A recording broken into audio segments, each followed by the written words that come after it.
In the heart of a snow-draped Denver night, my family's Christmas invitation turned to ash with a single phone call, barring me from their warmth for a reason I never saw coming.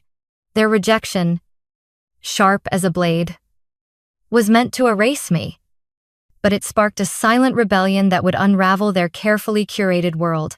What happened next wasn't just my escape, it was the moment I owned the night. And they never saw it coming. 3 days before Christmas, 2022. Denver's streets glittered under a fresh shroud of snow, the air sharp with the promise of frost.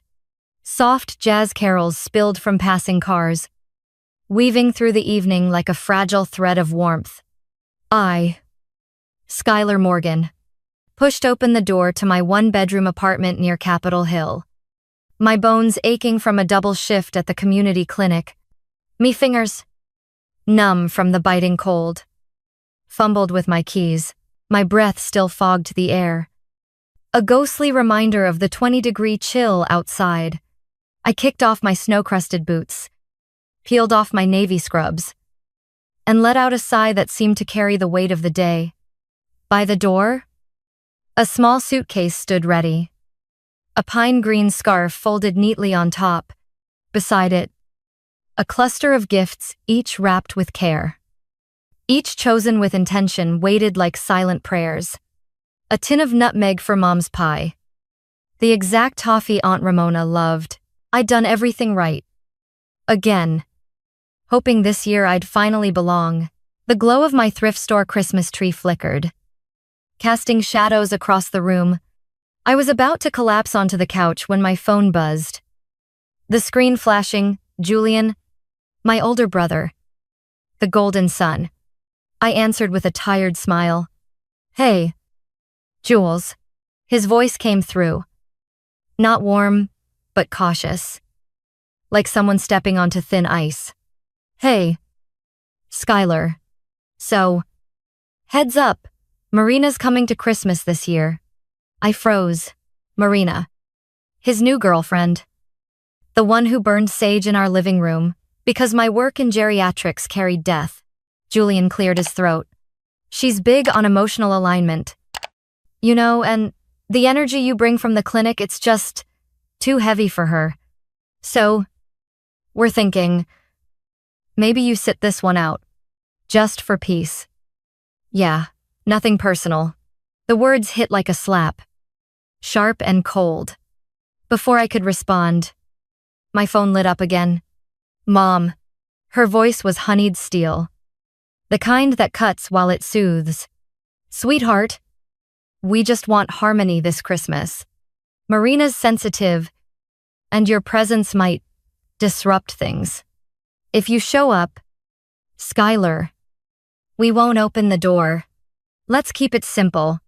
The line went dead. I stood rooted, the phone trembling in my hand, staring at the gifts I'd wrapped with foolish hope. My family, my blood had just locked me out of Christmas. Not for anything I'd done, but for who I was. The tree's light seemed to dim, the room's cinnamon warmth turning stale. In that shattering moment, a truth clawed its way free. I'd spent years begging for a place at their table, but they'd never set a seat for me. What would I do now? Cast out like a stranger by the people I'd loved most. The silence in my apartment after my mother's call was not merely an absence of sound, but a mirror, reflecting a lifetime of being overlooked. As the radiator's hum filled the void, I stood motionless, the phone still warm in my hand. Its screen dimming, like the hope I had carried for years. The Christmas tree's lights flickered, casting shadows across the gifts I had wrapped with such care. Now relics of a devotion that had never been reciprocated. In that moment, the weight of my family's rejection pressed against me, not as a sudden wound, but as the culmination of decades spent pouring myself into a vessel that never held me in return. I sank onto the couch, the worn fabric cool against my skin, and let my mind trace the contours of a life defined by sacrifice. Where love was a ledger, I was always balancing alone. Growing up, I was the eldest. The practice run, As my father once quipped at a summer barbecue, his laughter sharp enough to cut. The label clung to me. A quiet expectation that I would be steady, reliable. The one who held the family's edges together while others shone. Julian, 5 years my junior, was the golden child. The miracle baby whose every whim was celebrated. When he spray-painted abstract swirls across the garage wall at 15, my parents called it visionary, hanging one of his sketches in the hallway like a museum piece. 2 days later, when I dropped a ceramic dish in the kitchen, its shards scattering across the tile, I faced a lecture on carelessness that lingered for weeks. The disparity was not malicious, but a pattern, woven into the fabric of our family, where Julian's dreams were art and my efforts were merely functional. I learned early that affection was earned through utility. In high school, I completed a FAFSA application, leaving it on the counter with highlighted sections for my mother's signature. It sat untouched, gathering dust beneath a pile of Julian's band flyers. When my medical school acceptance letter arrived, I carried it home like a fragile trophy, its weight a testament to sleepless nights and solitary study. My mother glanced at it, her eyes flickering with something like approval before she said, "That's intense. Don't let it consume you," and returned to slicing vegetables. Meanwhile, when Julian abandoned college to launch a wellness podcast, my parents hosted a candlelit dinner. Toasting his courage, balloons bobbed in the dining room, and a framed photo of him clutching a microphone joined the hallway gallery. A shrine to his potential. My milestones, graduations, board certifications passed without fanfare, as if my steadiness was expected, not celebrated. This dynamic followed me into adulthood, where my role as the family's silent benefactor solidified after a snowstorm damaged my parents' roof, and their insurance claim was denied. I wired the funds to cover repairs, my bank account aching from the transfer. When Julian's freelance gigs faltered, his rent unpaid for months, I sent money without question. Each transaction, a quiet plea for belonging. My father's car insurance, lapsed after a missed payment, was reinstated with my co-signature, a decision I made in the dim glow of a hospital break room. My mother's hip surgery, left uncovered by a lapsed policy, prompted me to coordinate payments and therapy sessions. My voice steady on late-night calls with billing offices. These acts were not heroic but habitual, born from a belief that love was transactional, a debt I paid to earn a place at their table. Yet gratitude was a language my family never spoke. They accepted my contributions as one accepts sunlight necessary. Unremarkable. No thank you crossed their lips. No acknowledgement warmed their eyes. I told myself it was enough to be needed, that being indispensable was its kind of love. But the truth lay buried in moments like the day I found my sketchbook in their recycling bin. Its pages, filled with pencil sketches of Denver's sunsets and patients' hands clasped in recovery, were crumpled beneath takeout menus. When I asked, my mother shrugged, saying she thought it was scrap. The dismissal stung, not for the loss of the drawings but for what it revealed to them. My inner world was as disposable as my efforts. My choice to specialize in geriatrics was no accident. In the quiet rooms of the community clinic, I sat with patients whose lives had been reduced to fading photographs and whispered regrets. They were the forgotten, their stories overlooked by families too busy to linger. I saw myself in their solitude, in the way they clutched my hand during rounds, grateful for someone who stayed. My work was not just medicine, but a reclamation, a way to honor the unseen, to give dignity to those who had poured out their lives only to be left behind. Yet at home, I remained the same, the steady daughter, the invisible hand-patching cracks in a family that never noticed until something broke.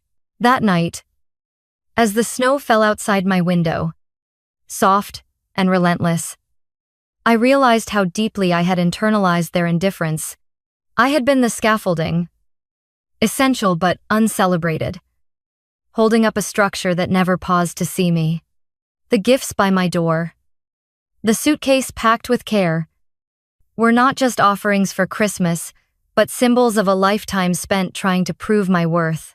My parents' house, with its framed photos of Julian and its empty walls where my achievements might have hung, was a gallery of their priorities. I had spent years believing that if I gave enough money, time, and silence, I would earn a place in their light. But their rejection, delivered so casually, revealed a truth I could no longer ignore. I had been loving a family that did not know how to love me back. The radiator clicked. Its warmth, a faint counterpoint to the chill settling in my chest. I set the phone down, its screen now dark, and let the silence wrap around me. It was not empty but heavy, filled with the weight of every unasked question, every unreturned gesture. For the first time, I did not rush to fill it. I let it hold me. Its stillness a mirror not of absence but of possibility. The snow outside thickened, muffling the city's hum, and I felt the stirrings of something new, not anger, not yet resolve, but a quiet reckoning. I had been the daughter who fixed, who paid, who stayed. But in their decision to bar me from their celebration, they had unknowingly set me free, to question whether I wanted to keep carrying their weight. The silence that enveloped me after my family's rejection was no longer a weight but a canvas, vast and uncharted, urging me to act. As the snow thickened beyond my window, its soft descent a quiet absolution. I felt the stirrings of a resolve I had never dared to claim. For too long, I had been the unseen current keeping my family's world afloat. My sacrifice is a currency for a love they never returned.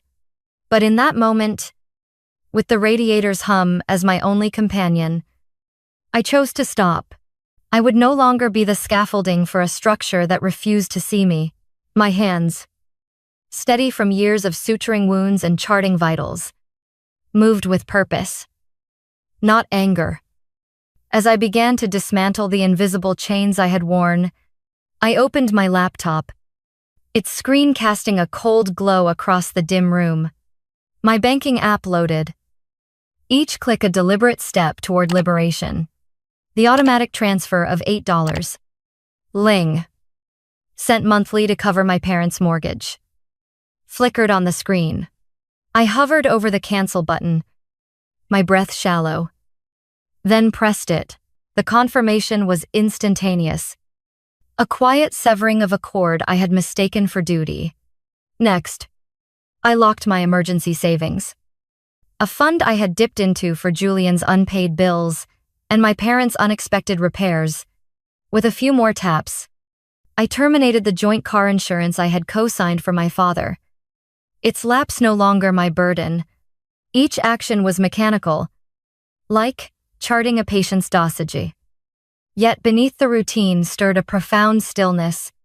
As if my soul was exhaling for the first time, I reached for a notebook, its pages worn from hospital scribbles, and began to list the debts I had carried in silence.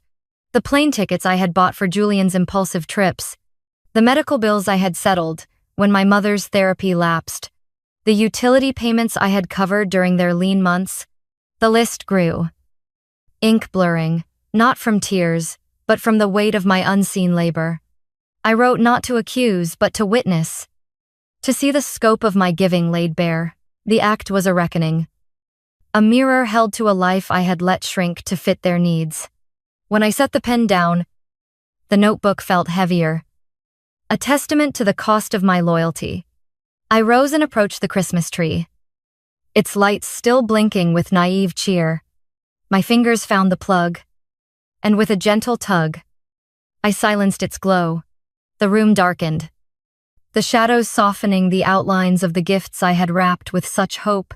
I gathered them, each ribbon, a reminder of my misplaced faith, and carried them to the hall closet. As I slid them onto a shelf, their shiny paper dulled by the dim light, I felt no sorrow, only clarity. I was not erasing Christmas, but reclaiming it, refusing to press my face to a window that had never opened for me. The snow outside fell thicker now, muffling the city's pulse.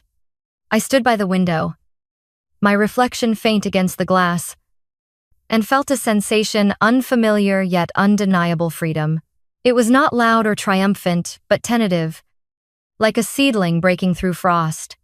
My heart, so long tethered to their approval, beat with a new rhythm, one that answered only to me.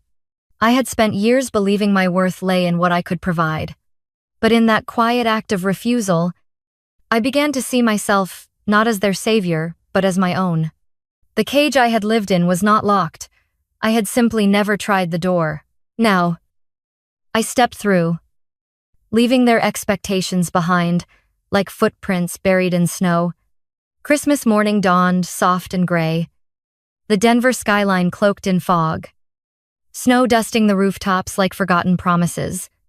I sat by my window, wrapped in a wool blanket that carried the faint scent of rosemary, a mug of cinnamon apple tea cradled in my hands. The steam rose in delicate curls, a quiet companion to the stillness that filled my apartment. The unlit tree stood in the corner, its ornaments untouched.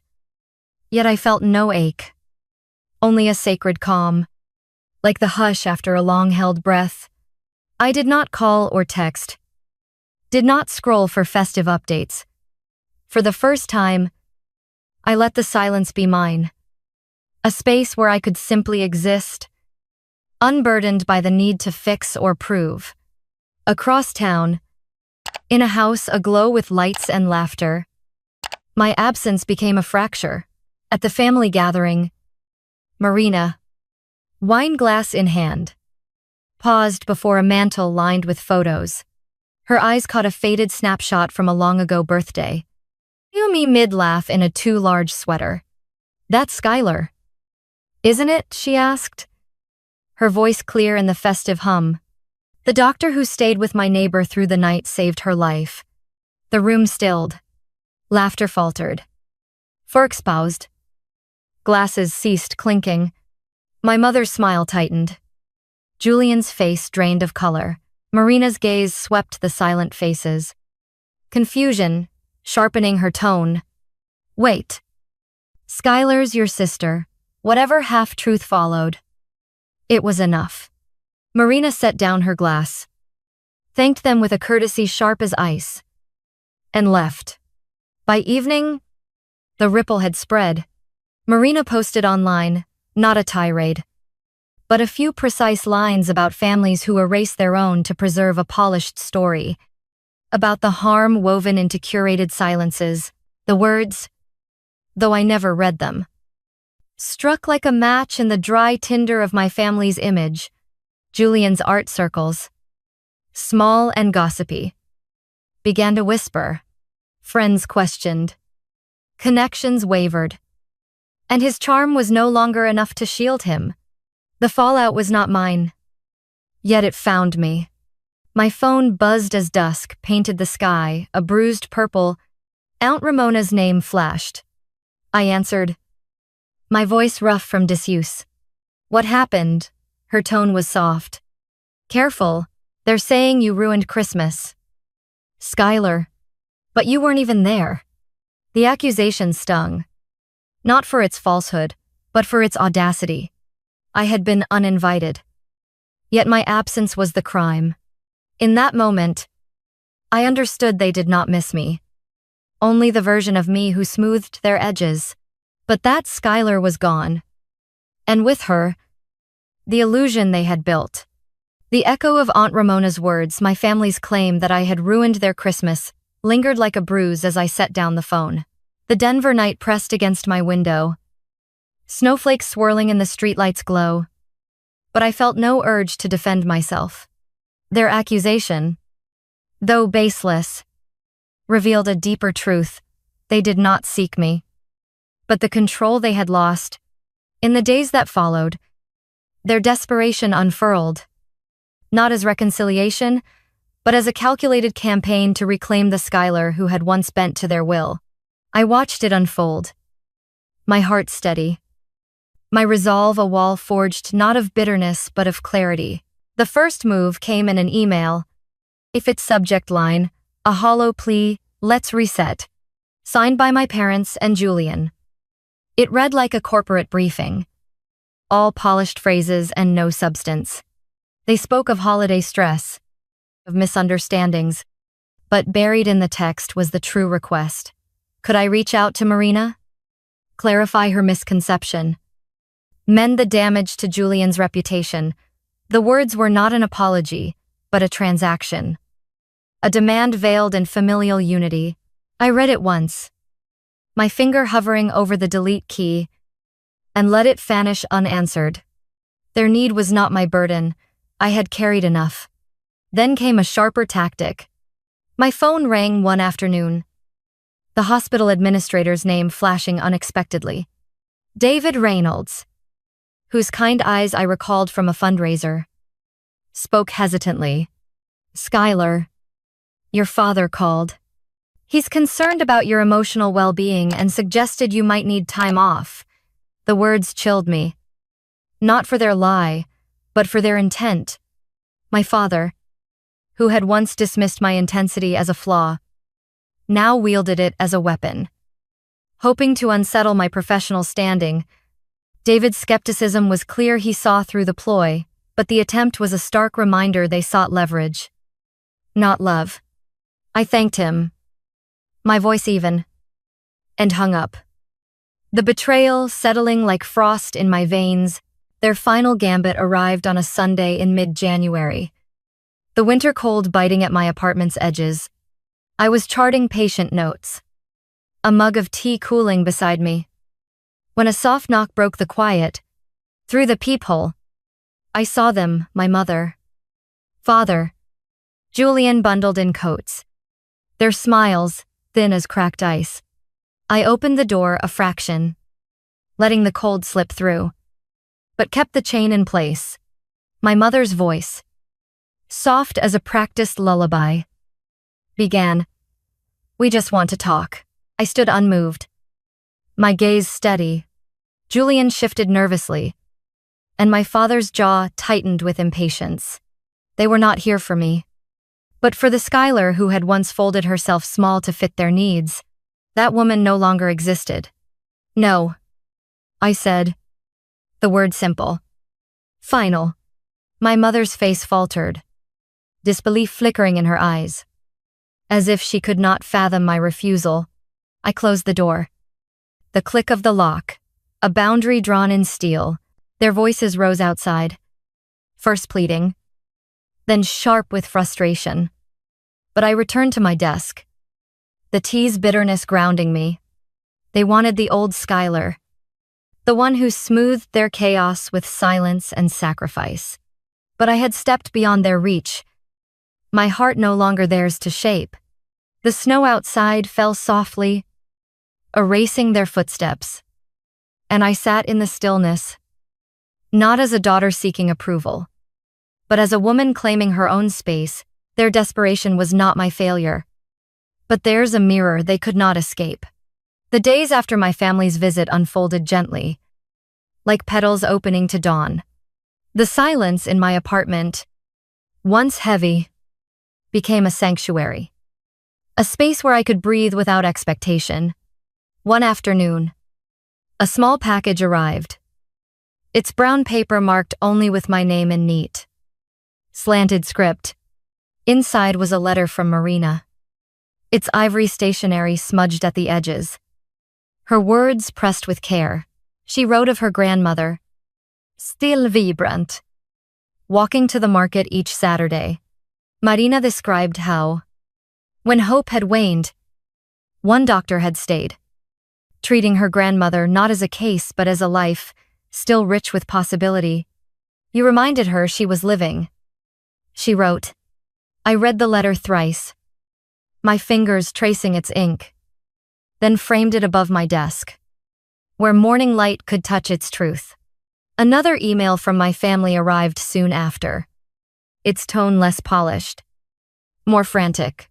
They begged for reconciliation, for me to ask Marina to remove her post. Sitting Julian's faltering prospects. I let it sit unread. Its words, no longer my concern. Some doors, once closed, remain shut not from spite, but from self-respect. At the hospital, I moved through my rounds, sitting with patients whose families filled their rooms with laughter, and those whose solitude mirrored my own. I listened, stayed, and offered the quiet presence that held lives together.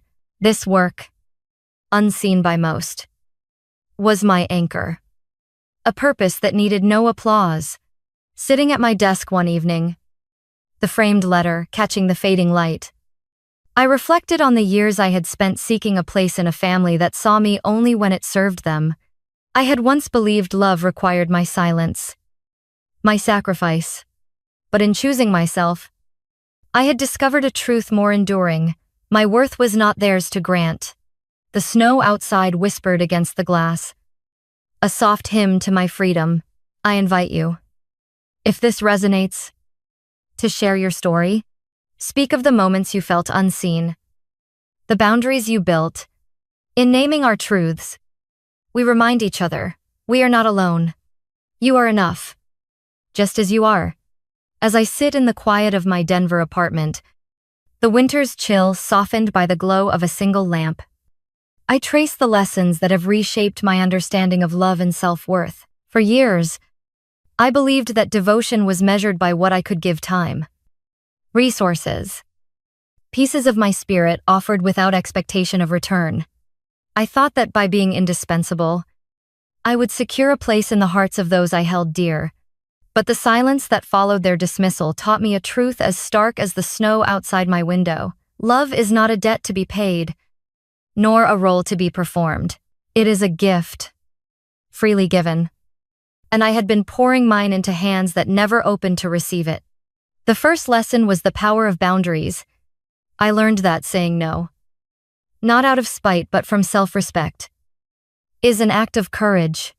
By stepping back, I reclaimed the space I had surrendered, discovering that my value does not diminish when I refuse to shrink for others' comfort. The second lesson was the clarity of self-recognition. I had let others' indifference define me, mistaking their oversight for my lack. But in solitude, I saw myself not as a function, but as a woman with dreams, flaws, and a heart worthy of celebration. Finally, I understood that true belonging begins within. No external validation, no matter how cherished, can substitute for the quiet certainty of knowing I am enough. These truths, hard-won, are now my compass. They guide me through the hospital's quiet corridors, where I offer presence to those who feel forgotten. And in the stillness of my own life, where I choose peace over performance. The snow falls softly outside, a reminder that renewal follows even the harshest winters. I no longer seek a seat at a table that never set a place for me. Instead, I build my own, where love is not earned but shared, and where I stand, whole and unapologetic, in the light of my truth. I'm sprawled on my couch, scrolling Instagram mindlessly when it hits me. Rain taps against my apartment windows, a soft, relentless drumming that fills the silence of this Tuesday evening in November.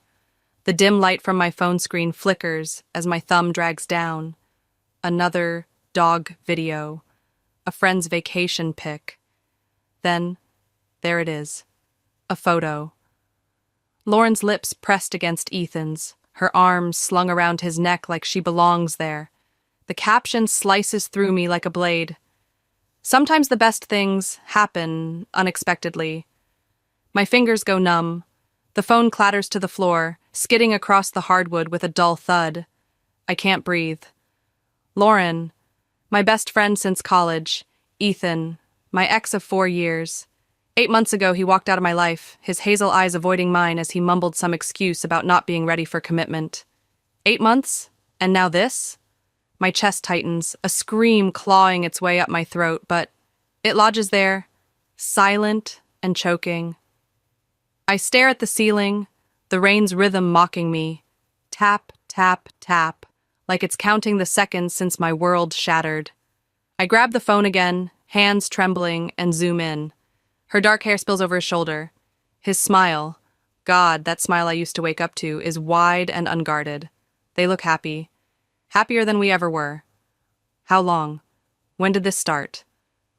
My mind races, a frantic slideshow of memories. Late-night texts I ignored, times he was busy, Lauren's casual mentions of seeing him around. Was it all a lie? Were they laughing at me behind my back while I sobbed into my pillow, thinking I'd lost him to some noble quest for self-discovery? The room spins. I lurch to my feet, pacing, the cold floor biting my bare soles. I want to smash something, anything, but instead, I collapse back onto the couch, clutching a cushion like it's the only thing keeping me from falling apart. They've taken everything, my trust, my past, my sanity, and left me with this, a single photo that burns itself into my skull. I can't unsee it. I can't stop seeing it. It was spring when Ethan ended it, the air still crisp but promising warmth. We sat in our favorite coffee shop, worn wooden tables scarred with initials, the hum of espresso machines filling the pauses. He fidgeted with his mug, steam curling between us like a fragile barrier. I need to figure out who I am without a relationship, he said, his voice low, careful. His hazel eyes darted to the window, avoiding mine. My throat tightened. I nodded, fighting the tears pricking my eyes, telling myself, maybe this was for the best. 4 years together, talks of rings, holidays with my family, all unraveling in a single sentence. I remember the way he shifted in his seat, restless, like he couldn't wait to leave. It's not you, Kate, he added, the cliché stinging more than the rejection. I wanted to scream, then who is it? But I didn't. I just sat there, tracing the grain of the table with my fingernail, pretending I understood. 4 years of late-night talks, shared playlists, his arm around me on this very bench, gone in a breath. I thought he meant it, finding himself. I pictured him soul-searching, maybe traveling, not kissing my best friend 8 months later. The barista called someone's name, snapping me back. I forced a smile, said, okay, because what else could I say? He hugged me, brief, awkward, then walked out, the bell above the door jingling like a goodbye. I stayed, sipping my latte until it went cold, convincing myself I'd be fine. How could I not see this coming? The signs were there, his distance, the excuses. But I trusted him. I trusted them both. Now, that trust lies in pieces, scattered across this coffee shop memory, sharp enough to cut me all over again. Back in my apartment, the rain's louder now, a steady roar against the glass. I've opened a bottle of wine, cheap red, the kind Lauren and I used to drink in college. It's bitter on my tongue, but I swallow anyway, staring at the wall where a photo of us used to hang. I'm Catherine, Kate to everyone who knows me. 25, ad agency copywriter, and, until tonight, someone who thought she had a grip on her life. 10 years with Lauren, freshman roommates at Northwestern, both of us wide-eyed and dreaming big over communications textbooks. We'd stay up late, spilling secrets over that same cheap wine, laughing until our sides ached. She drove me home to Michigan every other weekend for 6 months when Mom got cancer, her hand on mine, steady, like a sister. Then Ethan. I met him at my first job after college, both of us at the same Chicago ad agency. 26, ambitious, with a grin that lit up rooms and a laugh that pulled everyone in. We clicked instantly. Coffee runs turned into dates, dates into a life I thought was beautiful. 4 years of building something, weekend brunches, his socks in my laundry, meeting my family. I introduced him to Lauren, watched them bond over dumb jokes, never once suspecting they'd take it this far. Now, they've ripped that life apart. The wine glass shakes in my hand as I pour another, the liquid sloshing over the rim. She was my person, the one I called at 3 a.m. when panic hit. He was my future, the one I saw in every tomorrow. How do you lose both in one frame? The photo flashes in my mind again, her arms around him, his smile for her. My stomach churns. I set the glass down, untouched, and curl into myself on the couch. 10 years with her, 4 with him, all gone, all lies. Same night, phone in trembling hands, I dial Lauren. The rain's a dull roar outside, but inside, it's silent except for my ragged breathing. She picks up on the third ring. Kate? Her voice is soft, hesitant. Were you ever going to tell me? I ask, my voice barely a whisper, cracking on the last word. There's a long pause. Too long. Kate, I was going to call you this weekend. It just happened. Her words stumble, weak. Things like this don't just happen, Lauren, I say. Surprised at how calm I sound when inside I'm splintering, shards of me breaking off with every breath. How long? I press, gripping the phone tighter. Another pause. 3 months, she admits, her voice small. 3 months. 3 months they've been sneaking around, her texting me memes while I cried over him pretending he needed space when he'd already found her. I'm so sorry, she says, her voice breaking now. I never meant to hurt you, it's just... We connected, and... Stop! I cut her off sharp. I can't do this right now. I hang up, the click echoing in my skull. Silence crashes in, heavy, suffocating. 3 months of lies while I mourned a life they'd already stolen. I dropped the phone, hands shaking so badly it's a miracle I held it at all. The wall blurs as I stare at it, hours, maybe minutes, time dissolving into the ache. They've gutted me, and all I have left is this empty, howling quiet.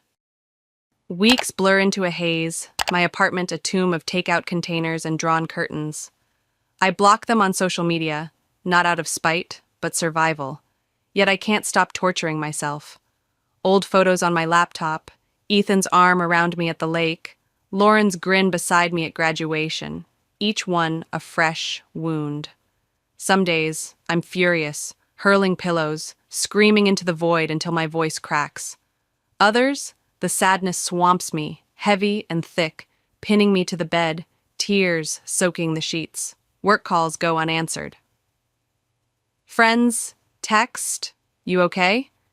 But I ignore them, sinking deeper into this pit. Losing Ethan hurt, a sharp, jagged ache I could have survived. Losing Lauren gutted me, 10 years of trust, of her being my rock, shattered in that one photo. My world's a ruin, every memory tainted. I find a snapshot of the 3 of us, last summer, laughing at a barbecue, and rip it in half, the sound too loud in the stillness. I don't recognize myself anymore. This hollow shell, staring back from smudged mirrors.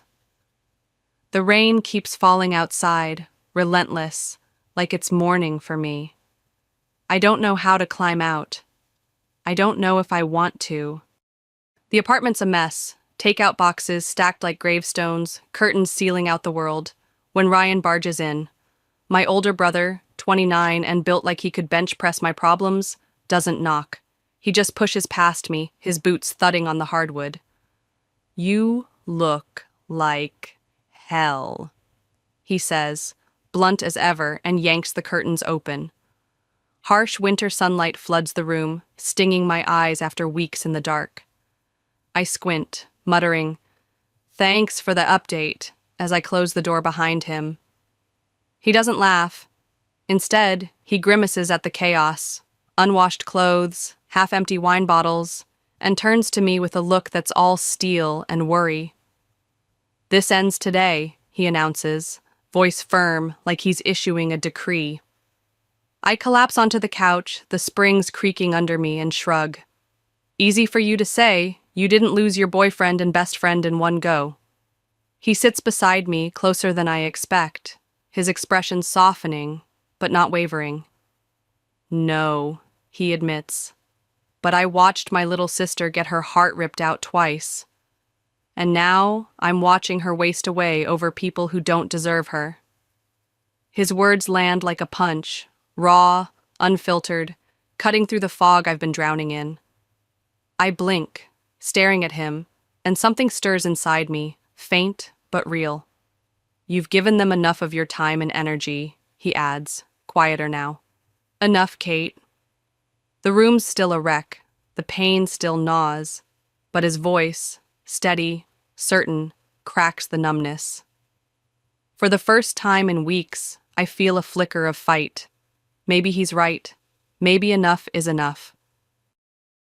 That night, after Ryan leaves, I drag myself to the bathroom. It's 11:37 p.m., the clock glowing red on the counter as steam rises from the shower I've finally taken. The air's thick, warm, clinging to my skin as I wipe the fogged mirror with a trembling hand. I stare at my reflection. Hollow eyes sunken in shadowed sockets, pale skin stretched tight over cheekbones, messy hair tangled like a bird's nest. This isn't me, I think, the thought sharp and sudden. I whisper it aloud. This isn't me. My voice hoarse from disuse, barely audible over the drip of the faucet. The woman in the glass looks like a ghost, haunted, broken, a shell of the Kate who laughed with Lauren over wine, who planned a future with Ethan. The pain's still there, a heavy ache in my chest, but something else flickers alongside it. Determination, raw and unformed. I've hit rock bottom, I realize, standing there in the steam, my breath fogging the mirror again. Rock bottom means there's nowhere to go but up. My fingers tighten on the sink's edge, grounding me. I don't know how to climb yet, don't know if I'm strong enough, but I know I can't stay here, trapped in this apartment, in this grief.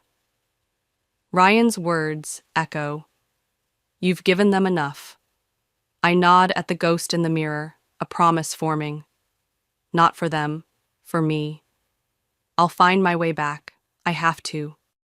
A month later, the fog's lifting, not gone, but thinner, when the job offer lands in my inbox. Creative Director, London office, a promotion I'd dreamed of, but never dared chase.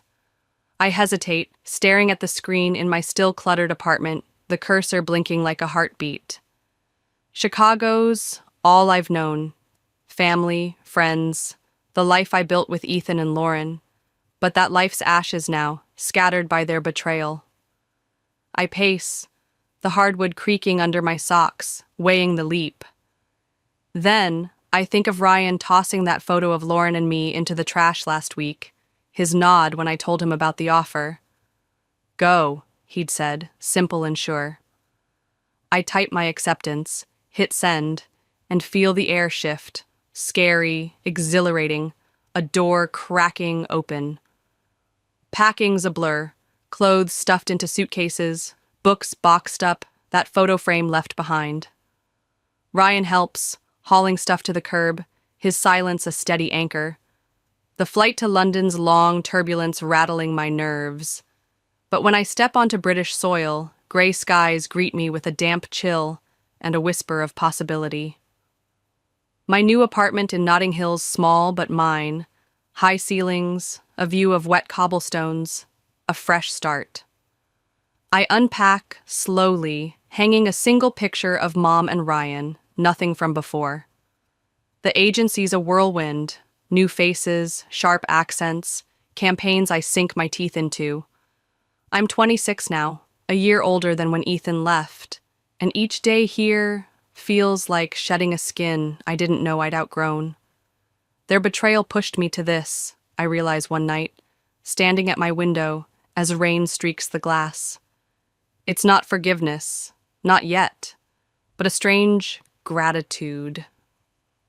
Without their knife in my back, I'd still be in Chicago, stuck. London's my chance to rebuild, and I'm taking it, one shaky, determined step at a time. 6 months in London, and I'm thriving, slowly, then all at once. The agency promotes me to creative director for European markets, the youngest ever, my name whispered in boardrooms. My Notting Hill apartment's home now, plants on the sill, a coffee mug collection growing. I sign up for a photography class I'd always wanted, my lens capturing London's grit and glow, street vendors, red buses, the Thames at dawn. I run along its banks every morning, legs burning, breath steadying, feeling my strength build with each kilometer. Friends emerge, colleagues who drag me to pubs, a neighbor who teaches me Italian cooking. Pain lingers, a dull echo, but it's fading, drowned by this new rhythm. Then there's Noah, 28, a British architect with warm brown eyes and a quick wit. He crashes into my life at a Shoreditch gallery opening. We argue over an abstract painting, ugly swirls of blue neither of us likes, and end up laughing over drinks. There's no pressure with him, no grand gestures like Ethan's, just ease, walks along the South Bank, his hand brushing mine, debates about art and life. He knows my story, pieces I share over time, and doesn't flinch. "You're stronger than you think," he says one night, his voice soft against the hum of the city. I believe him, maybe for the first time. Work explodes. 2 major accounts land on my desk, ones the agency's chased for years. My name's in industry mags, my inbox flooded with congrats. I'm not the Kate who sobbed over Ethan anymore. I'm bigger, brighter, too vast for the small lies they built their world on. Therapy helps, a quiet hour each week with Dr. Ellis, turning anger into fuel. "What do you want to feel?" she asks. "Nothing," I say. "No pain, no hate, just me." She smiles. "That's healthy." I'm not there yet, but I'm close. London's remade me, from ashes into something solid.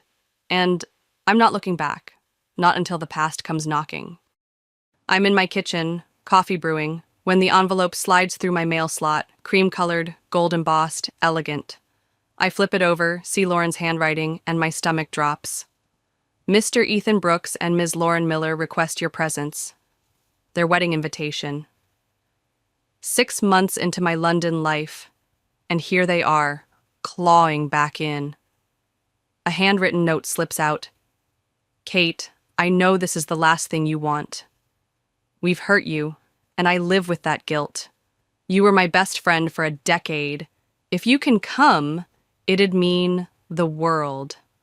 I miss you. With love, Lauren." I laugh, a sharp, bitter sound that bounces off the walls. "With love?" I mutter to my empty kitchen. "You've got to be kidding me." I set it on the counter, staring at the raised lettering, the audacity breathtaking.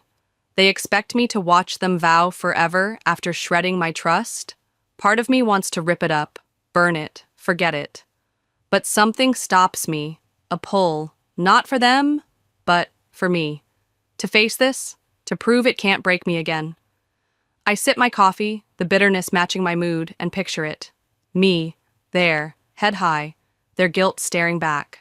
Not revenge, not quite, just reclaiming what's mine. My story. Noah finds me later, still glaring at the invite. "You're going?" he asks, eyebrow raised. "Yeah," I say, voice steady. "Not for them, for me." He nods, understanding without pushing. The decision settles in me, solid as stone. 6 months ago, I was a wreck. Now, I'm something else, someone they can't touch. I'll go to that wedding, I decide, but on my terms. The past won't define me anymore. I won't let it. Back in London, the wedding invitation sits on my counter like a dare, and I take it. Not for Lauren or Ethan, for me. 3 months until the date, and I throw myself into preparation, not out of spite, but purpose. I hire a trainer and nutritionist, not to slim down, but to feel strong, vibrant, my body humming with energy after morning runs along the Thames. Therapy with Dr. Ellis sharpens my mind. She asks, "What do you want to feel when you see them?" I pause, then say, "Nothing." No pain, no anger, just indifference. She smiles. "That's healthy." I nod, determined to get there, turning old wounds into fuel instead of poison. Work becomes my battlefield. I land 2 massive accounts, my name splashed across industry mags. A keynote, in Berlin, earning a standing ovation. My Notting Hill apartment glows with new art, my photography Instagram buzzing with followers. Noah's steady beside me, his warm eyes crinkling when I tell him the plan. You sure? He asks, lacing his fingers with mine. Absolutely, I reply, and he offers to come. No pressure, just support. I pick the dress, navy, elegant, not showy, and book a celebrity stylist for my hair, a favor from a campaign I nailed. Every detail's deliberate, not to outshine them, but to shine as me.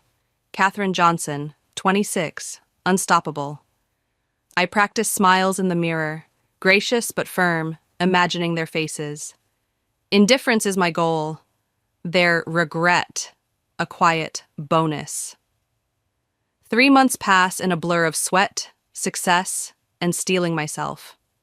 When I pack for Chicago, I'm ready. Not for revenge, but reclamation. This is my story now, and I'm writing the ending. The flight to Chicago feels like time travel, the skyline looming as we descend. Noah squeezes my hand, whispering, "You've got this," and I breathe deep, steadying myself. We check into the Drake Hotel, neutral ground, a lake view suite for retreat if it's too much. Ryan meets us at the bar that night, hugging me tight. "Holy transformation, sis," he says, grinning at my London polish. 27 now, a world away from the wreck he saved. He and Noah bond over architecture and beer, their laughter easing me until my phone buzzes.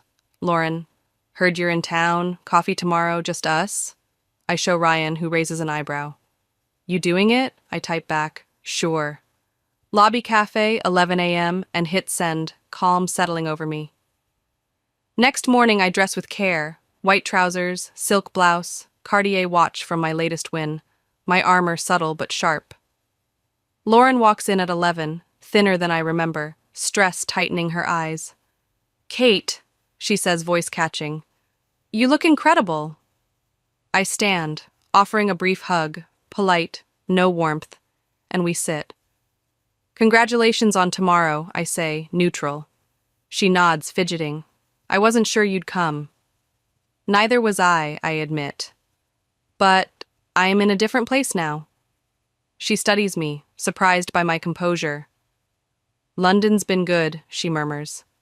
"Transformative," I reply, letting the unspoken hang, "because of you." Her guilt's palpable, but mine's gone. I'm free already, and she sees it. The Chicago Botanic Garden glows for their wedding, white flowers cascading, a string quartet humming, summer sun gilding the scene. Noah and I take seats in the back, his hand warm in mine as I nod to familiar faces. Ethan appears at the altar, 27, handsome but nervous, shifting his weight like he's unsteady. Lauren follows, stunning in a designer gown, but her smile's tight, performative. I watch their vows, promises of forever, and feel the last threads of pain dissolve, replaced by peace. Noah squeezes my hand, sensing it, and I smile, genuine, light. At the reception, cracks show. Ethan drinks too fast. Lauren poses for photos with forced cheer, their interactions clipped. I hand her my gift, a crystal frame from Harrods, my note simple. "May you find the happiness you deserve." She hugs me stiffly, murmuring, "Thanks for coming, Kate," while Ethan avoids my eyes. I mingle with Noah, all grace, laughing, introducing him unbothered by whispers about their tension. Later on the terrace, Ethan corners me as Noah grabs drinks. "Are you happy?" he asks, blunt, his hazel eyes searching mine. "Yes," I say, simple and true. "Happier than ever."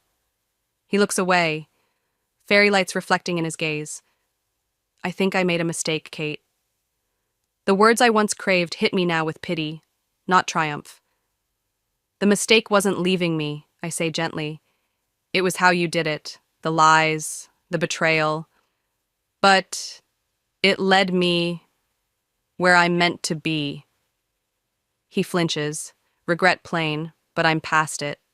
Don't think about what might have been, I add, touching his arm briefly. Not today. Goodbye, Ethan.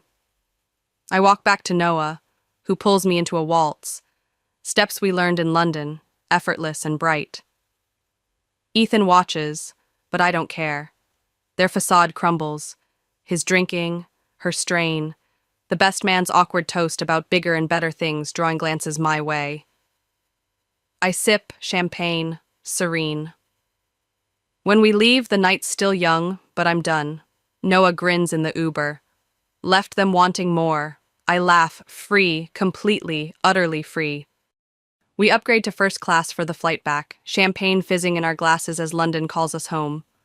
Was it what you expected? Noah asks, loosening his tie. I swirl my drink, thinking. No, I say finally. Better, not how I imagined. I thought I'd feel vindicated, seeing them unhappy. Instead, I just felt free. He nods, understanding, and we clink glasses, the plane humming beneath us. Chicago fades, a closed chapter, its weight lifted by seeing their cracks firsthand. Ethan's regret, Lauren's strain, and, walking away, untouched. 2 weeks later, an email from Lauren arrives. They've opened gifts. My frame sits on their mantle, empty. We haven't found the perfect photo yet, she writes. I don't reply. Nothing left to say. Life in London surges forward. My agency opens a Berlin office I'll oversee. Noah and I move into a Chelsea townhouse, his drafting table beside my art. 3 months post-wedding, Ryan calls. They're in counseling already, he reports. Ethan keeps mentioning you. I'm not surprised, but there's no glee, just a quiet hope they sort it out. Their happiness doesn't sway me anymore. 6 months later, I'm on Adweek's 40 Under 40, photographed with the Thames behind me. A catalyst for your move? The interviewer asks. I smile. Sometimes heartbreak's a gift in disguise, an ending that starts everything. I'm 27, thriving, and their divorce news, when it trickles through, barely registers. I've closed the book. 2 years to the day after that Instagram post, I stand in our Cotswolds cottage, rain tapping the windows as Noah builds a fire. Autumn wraps the room in gold and gray, the hearth crackling to life. My phone buzzes, a LinkedIn alert. Ethan's viewed my profile. I smile, small and soft, and set it down without a second thought. He's 28 now, stuck glancing back, while I'm here.